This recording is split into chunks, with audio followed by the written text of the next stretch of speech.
morning, everyone. I welcome you all on another session of India-Ireland Friendship Lecture Series. And today we have with us Mr. Nitin Malhotra, who is President of Alumni Association of Indian Institute of Technology, Banaras Hindu University. Mr. Malhotra did his BTech honors from IIT BHU and MS Engineering from University of Washington. He has done research on fiber optic waveguides on a Bell Lab funded project at the University of Washington, and there he also taught material science to all engineering students. Mr. Malhotra established 4 industries manufacturing ultramarine blue, sodium silicate, ceramic tiles, and sanitary wares, and also started residential and commercial projects. Currently, he is establishing a 40 megawatt solar plant in Prayagraj and an 8 megawatt solar plant in Gujarat. He is also involved with various projects such as Clean Asi River, which connects to River Ganga, and also closely connected with Tata Memorial Cancer Hospital and helped them establish the Mahamana Pandit Madan Mohan Malviya Cancer Center at Varanasi. He is also associated with Ramakrishna Mission Hospital in Varanasi for the last 4 decades. He has been nominated by the state government as a member to the Board of Governors of the prestigious Indian Institute of Technology, where he provides his expertise on various matters. Today, Mr. Malhotra will share his views on the topic from ancient Vedic times to IITs, India's long-standing tradition of learning. Before we invite Mr. Malhotra for the talk, I would request His Excellency, the Ambassador of India, Shri Akhilesh Mishra, to kindly give his introductory remarks to the talk. Sir, please. My very warm greetings to you, Malhotra ji from Dublin, Ireland. I also extend very warm welcome to all friends in India and Ireland who are joining this program. For me personally, it's a very special privilege to welcome Nitin ji because he's my senior and like him, I'm also a student of IIT BHU. So he has been a very inspiring role model for me and particularly his work in IIT Alumni Association is truly an example of giving back to the society. And the way, Nitinji, you are energizing the network of IIT BHU alumni, making them work together, share ideas, share information, and work together for betterment of India. And your personal leadership in providing mentorship to the next generation is truly inspiring. And I do hope sometime to follow your example and join your team. And also, I'm very grateful for you for your acceptance of our invitation to deliver a lecture on this particular theme, because this theme is extremely important for all of us, particularly in the context of the new education policy, which our Prime Minister's vision had been announced, and also his vision of Panch Pran. In a few days, we'll be we'll be making celebrating Independence Day, which marks the culmination of Azadi Ka Amrit Mahotsav. And we are entering that vision of Amrit Kal, preparing India, which is developed, which is free from colonial mindset and also proud of its heritage. So your topic is extremely important for all of us.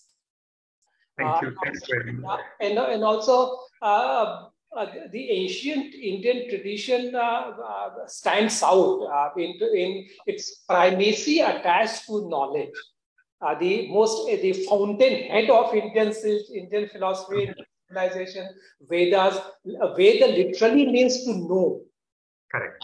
And also, really the Vedic tradition also stands out in being not driven by faith, not driven by just dictate of the guru or the teacher, but is inherently experiential.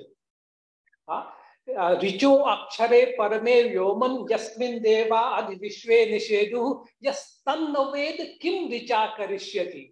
So just learning of even Vedas and Vedic mantras is not enough unless you realize. And that's why rishis were not called writers of mantras, they were seers of mantras. And also, as a scientist, as an engineer, I myself marvel at the genius of our thought leaders, Asian thought leaders, that they visualize the importance of knowledge in a very unique manner. Like in the Western so-called scientific approach is very egoistic. It relies on one's own senses and how do they measure, how do they replicate, how do they perceive. Whereas the Indian sages upfront cautioned us about the limitation of our senses and adopting that egoistic, arrogant approach to quest of knowledge, completing the nature. Paranchi khani vetrad swayambhu tasmat parang pashyati nantaratman. One basic fundamental limitation of our senses is that all of them are extrovert. They can only see what lies outside. So they only see part of the reality. And if, as per the advice of the sages, we close our eyes and turn our senses inwards, vritta chakshusha, then we see the fuller world.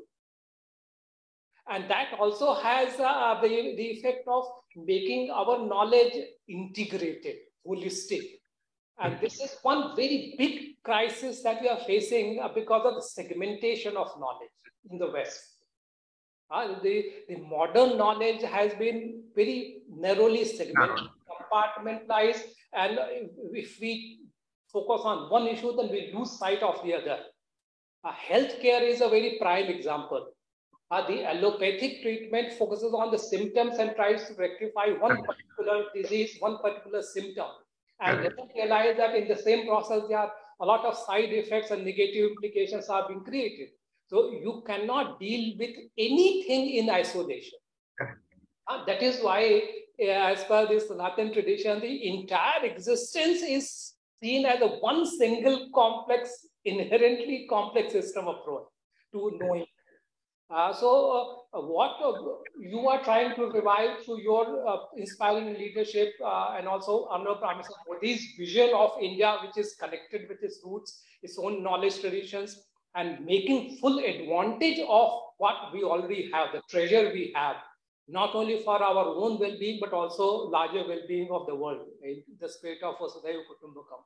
So I'm really grateful, Nitinji, for your acceptance of our invitation to share your thoughts. It's a pleasure for me. It's a great opportunity for me. It will be a source of inspiration for not only me, but also a very large and growing, vibrant Indian community here. And also it will inspire our Irish friends. Thank you so much. Thank you very much. Thank you. Thank you for your lavish praise. I'm not so sure if I deserve so much praise, but anyway, thank you so much. So, can I start? Or can I start? Yes, please. So, good morning, ladies and gentlemen. Good morning, our talented ambassador, His Excellency Akhilesh Mishra, Ms. Hema Sharma that I can see. A very good morning to all of you. Before I start, I want to offer my deep gratitude to the gracious people of Ireland for lending their support throughout our freedom movement. I must also thank them during the tragic, their help during the tragic accident of the plane crash of Air India, where 329 passengers and crew died for no rhyme or reason just because one mad terrorist had put a bomb in the Air India plane in Canada. So to the good people of Ireland, thank you very much for your unwavering support. Ambassador Akhilesh Mishra has given me this opportunity to say a few words. I take this as a big privilege, and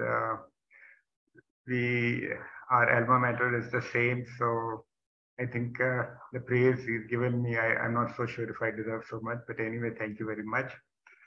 So let me begin with the topic of today, and it is that India's long-standing tradition of learning from Vedic times to the modern Indian institutes of technology, which are generally known as IITs in India and abroad. So a long-standing tradition of India that has shaped its intellectual landscape is a tradition of learning from ancient times to the modern IITs, as I said. India, with its rich cultural heritage, has always been a hub of wisdom and knowledge.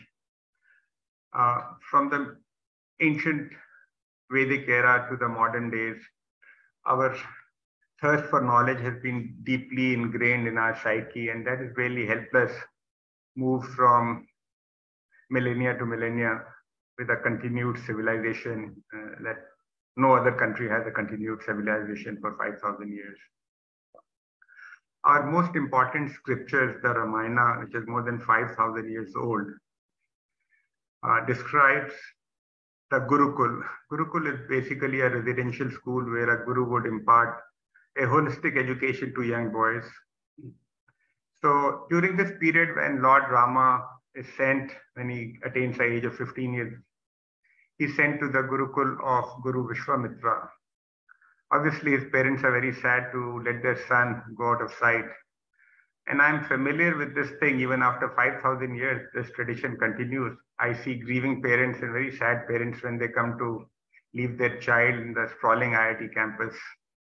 It's another story that after 6 months, this young kid doesn't want to go back home. He's so much in love with IIT that he doesn't want to go back home, to the shock of his parents. So in Gurukul, everything was being taught, from grammar to languages to literature to philosophy to statecraft and use of arms. So it made every student whole being. And so Gurukuls were not restricted to the royalty. Commoners and kings alike would attend the Gurukul. And once they left the Gurukul, they would go back to contribute to the society as civilized young people. Similarly, in Mahabharata, which probably came about 800 years after Ramayana, the Pandava and Kaurav princes were sent to the Gurukul of Guru Dronacharya. So the same statecraft, astronomy, economics, all these things were being taught. To the surprise of everybody, a young commoner, a common citizen, a young boy called Eklavya, he excelled in the school, much to the surprise of all royalty. And so he stood first in the class. Like Akhilesh would say that I'm from the class of 2000 or maybe 1999, I don't remember. So Eklavya was from the class of maybe 5023 BCE. So you can imagine that we have a long tradition of going to school. In the similar quest of knowledge, which has been pertaining all our thousands of years, Lord Buddha, he renounced his kingdom, left his family, left his young wife and child, went to the jungles to meditate, to question the purpose of life, the meaning of death, etc.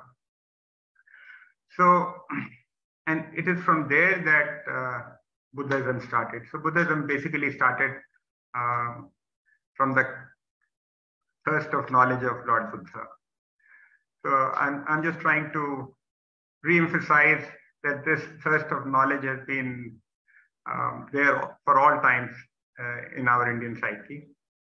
By around 1200 BCE, that's 1200 years before Common Era, before Christ, formal universities were being established in India. Nalanda and Takshila were flourishing. The number of enrolled students was more than 20,000. The library had 10 million books. We had students from Tibet, China, neighboring countries. Every subject possible was being taught, from medicine, anatomy, foreign policy, philosophy, astronomy, languages. It was here that the intellectual giant Chanakya was teaching statecraft, foreign policy, philosophy, economics. So when the students got out from these universities, they went back to their kingdom, to their societies, made sure that these societies prospered and the kings became more powerful. And Chanakya advised a very minor king at that point in time called Chandragupta Maurya to carve out the biggest empire in India, and this was around 300 BCE. So knowledge, learning, all these things have been going hand in hand in India. So with this tradition of learning, it's no wonder that India invented the concept of zero. And without zero, I think nothing would have been possible. Maybe we would have all been zeros by this time. We'd probably be jumping on the trees for all you know. So when the students got out of Gurukul, they had a certain duty. But before that, I want to tell you that during this time, in the ancient times, Aryabhata, our astronomer, about 2000 years old, was able to very accurately, fairly accurately calculate the distance from the sun to earth. Maharishi Shushruta was the father of Indian medicine, like our ambassador was telling. And he was also the father of surgery. At that point in time, this is 800 BCE, he was conducting cataract surgeries, plastic surgeries, normal surgeries. So India was a fairly evolved society then. As I was telling you about Mahabharata also, when Lord Krishna gave his sermon in Bhagavad Gita, not only the princes, but the masses also understood the philosophy of Bhagavad Gita, which meant that by and large, the masses were or had some kind of an education to understand this deep philosophy. So all this learning process has been going on for a long, long time in India. So when students got out of Gurukul, they came to the second phase of life. The first phase of life was of a student, a celibate.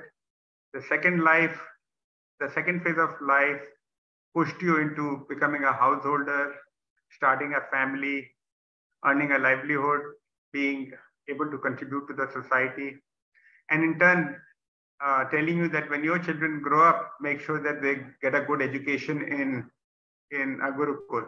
And this tradition is very strong. For all Indian parents, educating their child is the most paramount duty of parents in India. The third phase of life was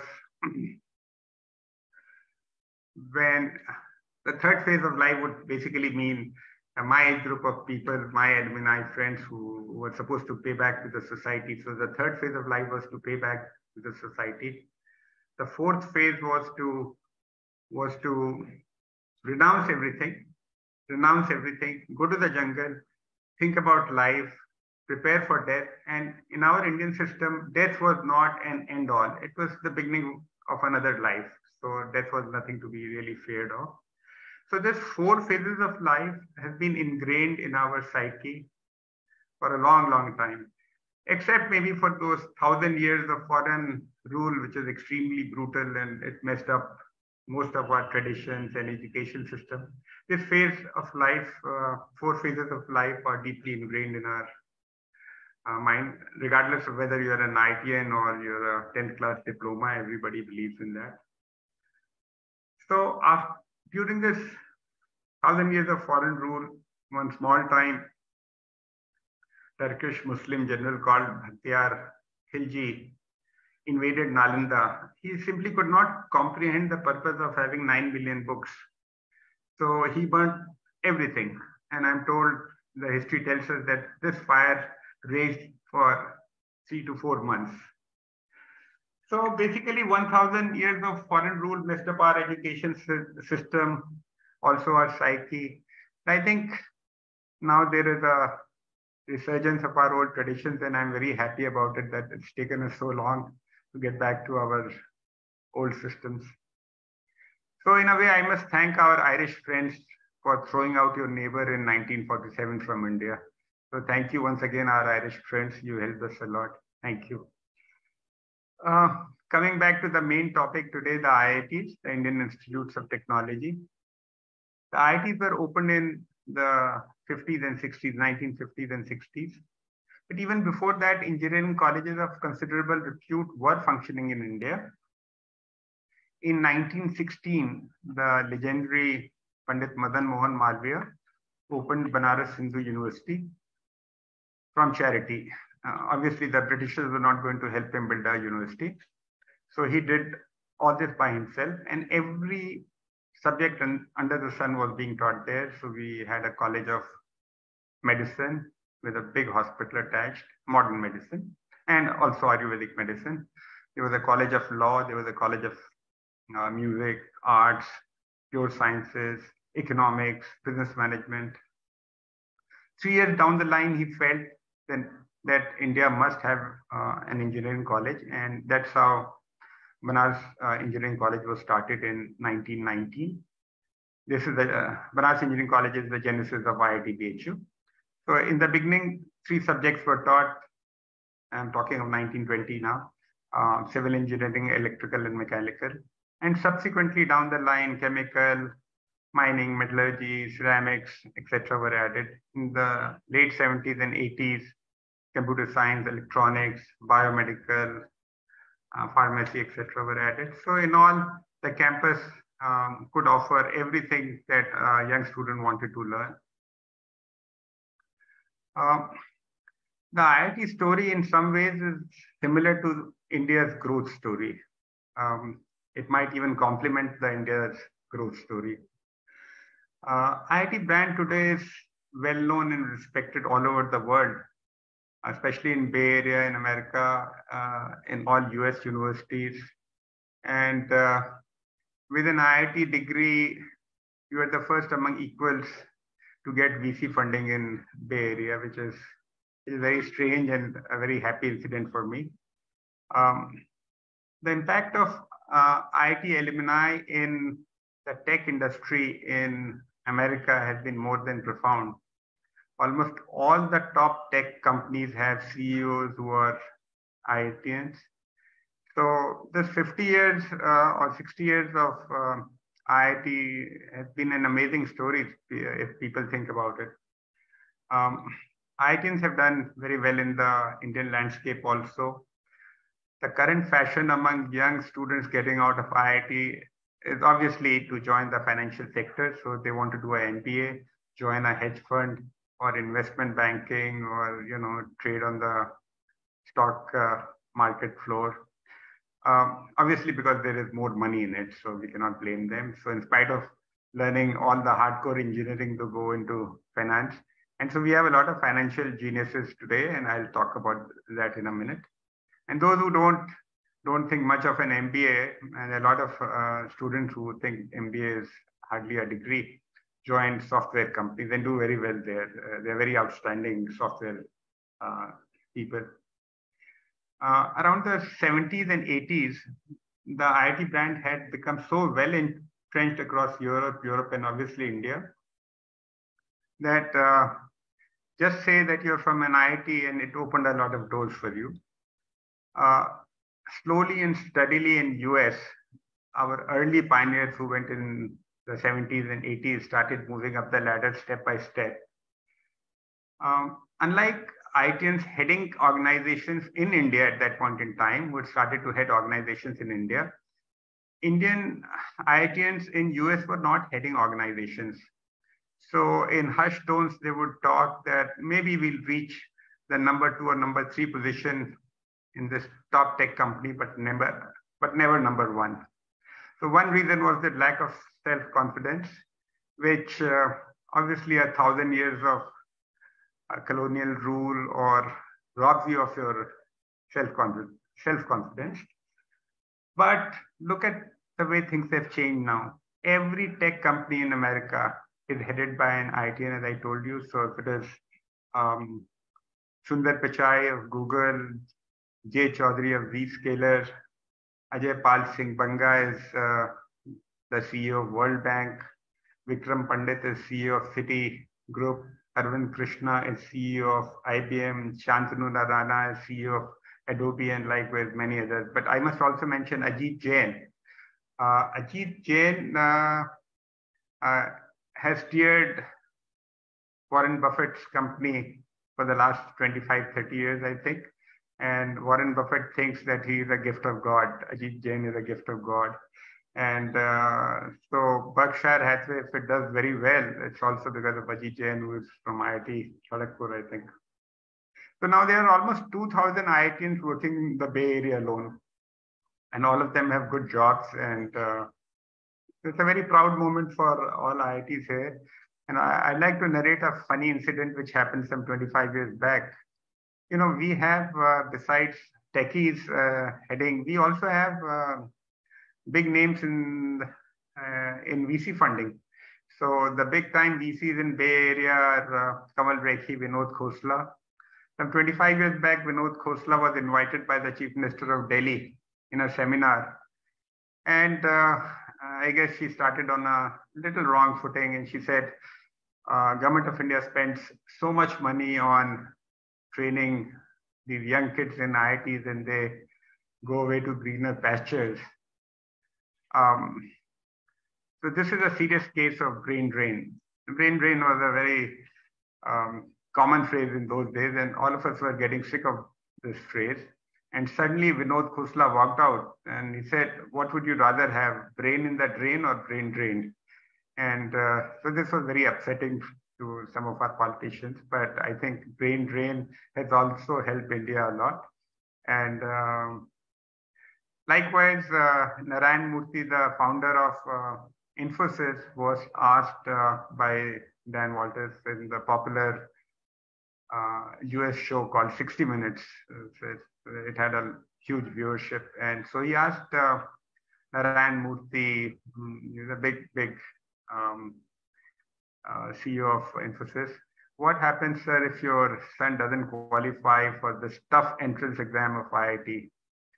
So Mr. Narayan Murthy, without batting an eyelid and in a very candid manner, said, well, he'll have to join Cornell.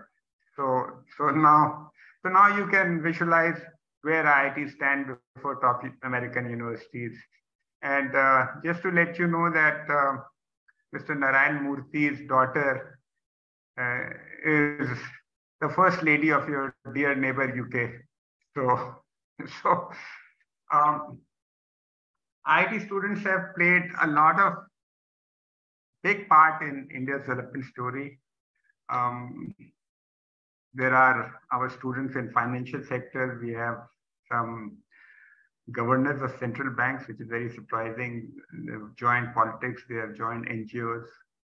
A lot of IITians have cleared the tough civil service exam, which is a very tough exam, which makes bureaucrats, senior bureaucrats and policymakers. And one of them is our talented Ambassador Akhilesh Mishra. It's a very tough exam to qualify. And so our ambassadors do a great job furthering our friendship with various countries and furthering our economic interests and mutually beneficial economic interests. As I said, we have a lot of politicians. Manoj Parrikar was the Chief Minister of Goa and later on went on to become the Defense Minister, and he changed a lot of things in the defense industry.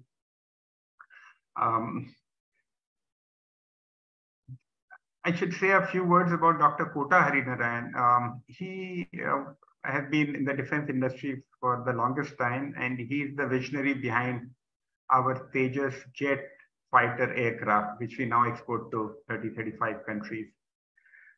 So I remember a quote from him when he was saying that when Americans came and they said, why do you want to make your fighter aircraft? Because we'll give you a F-16. Similarly, the French came and they said, we'll give you a Rafale, whatever. And so everybody told him, why reinvent the wheel? And he said, no, the wheel has to be constantly reinvented. So they've been able to really slash the prices. Our jet fighter probably costs 1/10 of the other jet fighters. And so Dr. Kota Harinarayan is again from IIT BHU.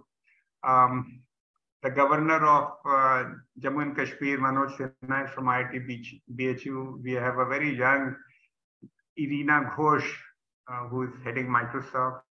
So all these people have done wonders. And not to miss out on some people, some IITians who have become monks.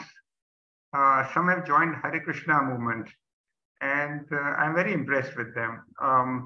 Some have joined NGOs. They realized early that taking up a job and being rich was not the way to go ahead in life. So they look after very poor kids, and I think they're doing a great work for the society. I would like to mention here Narayan Murthy again and his partner Nandan Nilekani, both are from IIT Bombay. Infosys was started from scratch. Today, its market cap is a whopping $700 billion.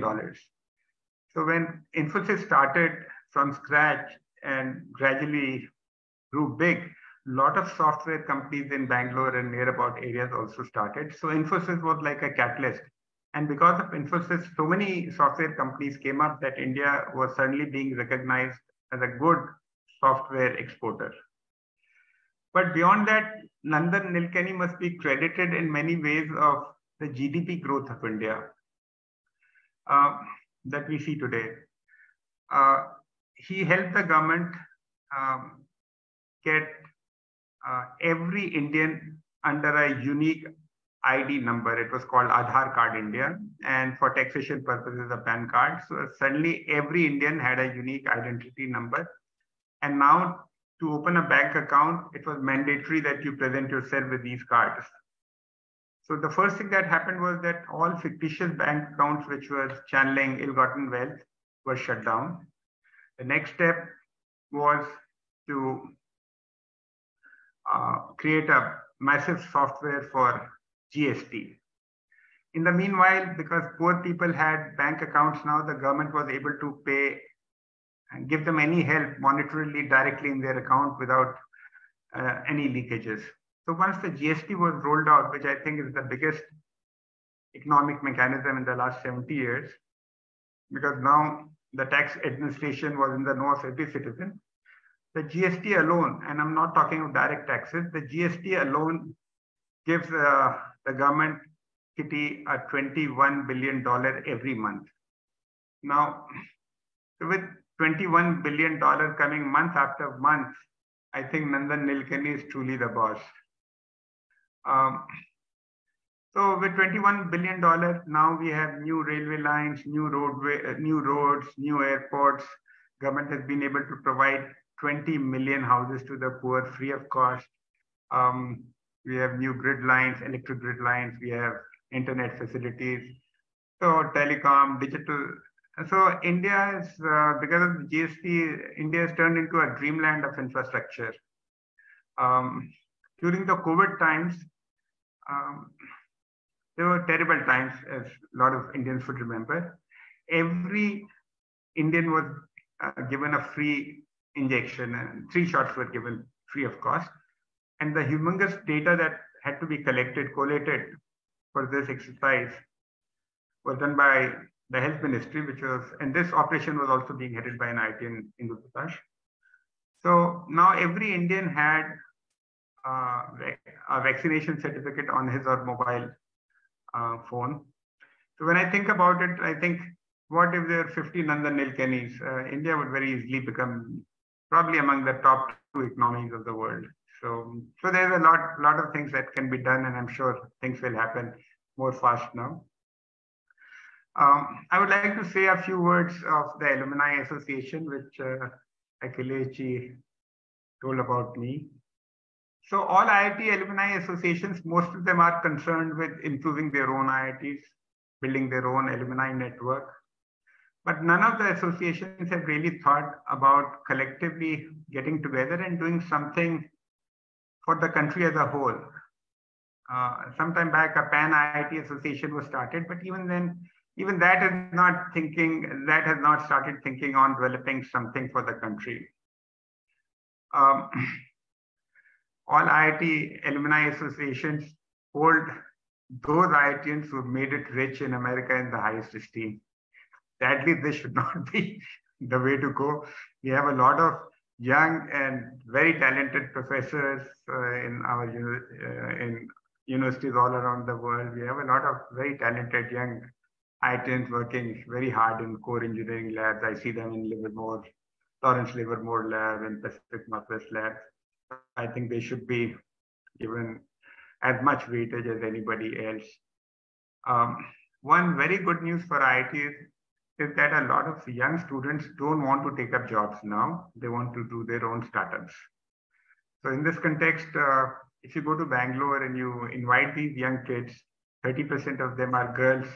And I'm so impressed that when I look at these young kids, I know that the future of India is very, very bright. They want to create startups. As some of these startups become unicorns, they are going to really fuel India's growth story. And I'm very excited about the startup culture shaping up. Another good news for IITs is that IITs are going to start opening campuses in more countries. So the first IIT that is being opened is in Zanzibar. The director is Miss Preeti, Dr. Miss Preeti Alegyan. Preeti as in Preeti Patel, your Home Secretary in UK. So I think once more campuses are opened, because of the camaraderie between IIT students, countries will get closer. There will be international brotherhood. So this is a great idea. The next step is to focus on our country's future generations.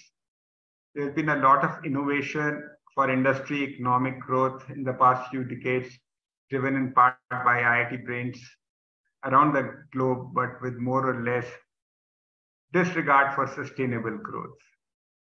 Now we are at a point we need all the possible solutions to fix climate change, associated problems, warming, climate varying, extreme climate events, droughts, wildfires, degradation of environment. So this is going to be a huge problem for our future generations, and IIT kids really need to work on this. So this is a long list, and it disproportionately affects countries like India. So we desperately need IIT LMs and future graduates to innovate in this space and tackle the issue from different angles, not just technologies to reduce greenhouse gases, but also technologies to remove greenhouse gases from the atmosphere, from direct air capture based greenhouse gas removal technologies to smart agriculture for increasing soil carbon and other nature-based climate solutions. It's all hands on deck. And I urge IITians to apply the talents, not just for business, that they should make profits, obviously, but to look at the bigger picture of the planet and think about what kind of inheritance they want to leave for future generations.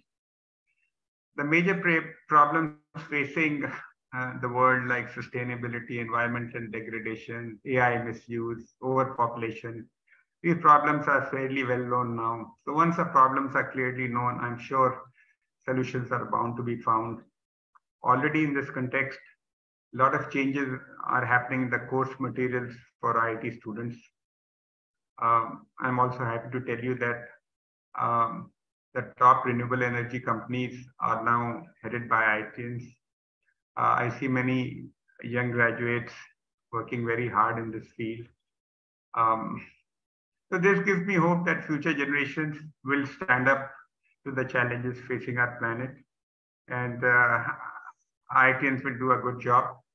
But ladies and gentlemen, I hope I did not sound too biased towards IITs, because the fact is that there are many institutions in India doing excellent work, like the Indian Institute of Science in Bangalore, Indian Space Research Organization, Bhabha Atomic Research Center, Tata Institute of Fundamental Research, Indian Institutes of Management are doing a great job, and many more. So thank you very much, ladies and gentlemen, and thank you, Ambassador Akhilesh Sharma and Ms. Akhilesh Mishra ji and Ms. Hema Sharma. Thank you very much. For a lot of people who might not know that the Indian flag and Irish flag are very similar. The Irish flag is 90 degrees turned around. So our flags bind us together. Our history binds us together. And I'm sure in future, our tech hubs in Dublin and Bangalore will further bind us. So thank you once again for listening to me patiently, and I wish you all a very good day ahead. And thank you once again. Thank you very much. जी बहुत बहुत धन्यवाद, आपने बहुत ही अच्छा बहुत ही inspiring message दिया. Talking about India-Ireland Connect, I can share with you that even in the establishment of Banaras Hindu University, there is an Irish link. Amy Besant, she was a friend of Madan Mohan Malvi ji, and the first constituent college of Banaras University was a college set up by Amy Besant. Correct. So this is one. Correct. Yeah. We have a lot of profound connectivities between India and Ireland. Yes. Area of your personal interest, like startup innovation and mentoring of the next generation, I can share that again, there's a lot of opportunity for us to work together with Ireland. Correct. Because Ireland, with a population of just 5 million population people, has 25 to 30,000 startups. Correct. And also the startup success rate in Ireland is highest in Europe. Correct. With a 12% income tax, you have attracted the best companies in the world. Yeah, though in terms of innovation in the startup, correct. In Ireland, the startup success rate is 16 to 17%, where the European Union average is only 6 to 7%. Correct. So I would be very happy if you can share your thoughts in due course about how do we work together and startup ecosystems of India and Ireland. How do we benefit from each other's experience and complementarities? Okay, so give me some time. We are doing a startup event in October in Bangalore. Bangalore has somehow become the capital of startups now. Yes. And so IITBHU is doing a big startup event there. Let me thrash around some thoughts with people in this line. And I'll probably send you a one-page note. How Bangalore companies can, and obviously everybody would be attracted to Ireland. The landscape there is very, very beautiful. So everybody would like to come. Thank you so much. Very grateful for your very thoughtful and very inspiring lecture. I'm very honored. Thank you very much. Thank you.